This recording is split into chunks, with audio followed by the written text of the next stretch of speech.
Oke, halo, assalamualaikum warahmatullahi wabarakatuh. Selamat datang kembali teman-teman di Panduan Jago atau Mahir Website. Di mana di video ini kita akan ngebahas tentang apa itu domain, apa itu hosting. Mungkin bagi teman-teman sepenting itukah gitu ya.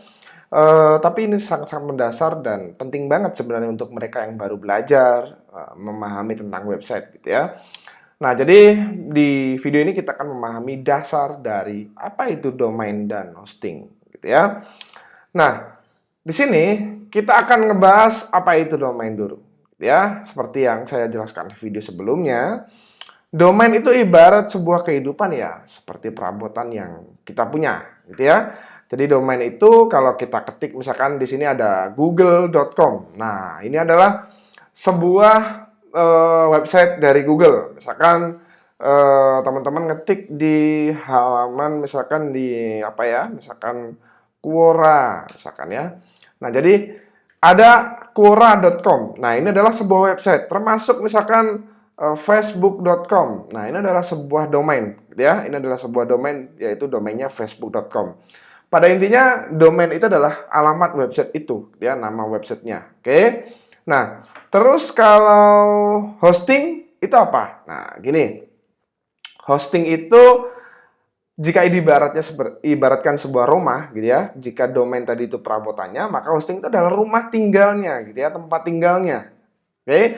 Hosting sendiri dibedain satu persatu gitu ya. Ada beberapa macam hosting yang harus teman-teman ketahui. Jadi hosting itu mungkin teman-teman ada yang menyebutnya hosting, ada yang menyebutnya server, sebenarnya hampir sama gitu ya. Ini cuman cuman kosakata yang dibedakan sesuai kebutuhan aja. Biasanya kalau hosting itu lebih ke kebutuhan yang lebih kecil, small. Kalau untuk yang lebih besar biasanya disebut server gitu ya. Tapi pada dasarnya sama gitu ya, prinsipnya sama. Oke. Nah, jadi apa saja macam-macam hosting itu? Ada small business yang biasanya berkaitan dengan share hosting gitu ya. Nah, kalau share hosting itu biasanya untuk kebutuhan-kebutuhan seperti mungkin yang masih pemula gitu ya. Terus ada intermediate business yang biasanya hostingnya itu VPS ya, virtual private server gitu ya. Jadi kalau yang share tadi itu untuk small business, yang VPS atau ini adalah singkatan dari virtual private server itu untuk intermediate business. Biasanya bisnisnya belum begitu besar tapi sudah mulai berkembang pesat gitu ya. Nah, kemudian ada dedicated server gitu ya. Yang biasanya ini kebutuhannya lebih besar lagi gitu ya. Dia bisa kebutuhannya lebih besar daripada intermediate maupun small gitu ya. Nah, mudahnya begini, kalau kita beli dedicated atau memiliki server dedicated, kita bisa membuat banyak server VPS gitu ya. Kemudian kalau kita memiliki satu server VPS saja, kita bisa membuat banyak server hosting, gitu ya.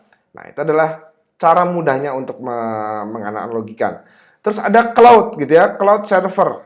Oke, cloud server ini biasanya untuk penyimpanan online, Google Drive itu juga mirip, gitu ya.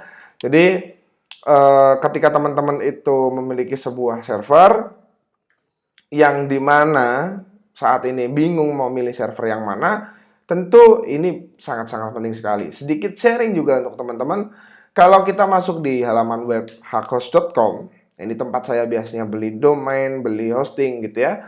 Nah, di sini ada shared hosting, ya, ada SD hosting, reseller hosting.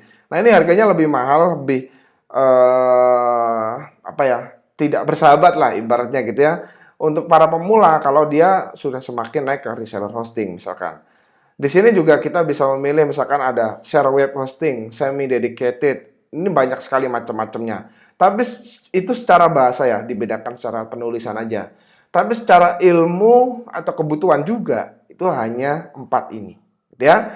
Jadi itulah macam-macam hosting dan juga pengertian domain gitu ya yang saya rasa ini penting banget untuk teman-teman. Oke, dari saya itu saja dulu. Terima kasih. Wassalamualaikum warahmatullahi wabarakatuh.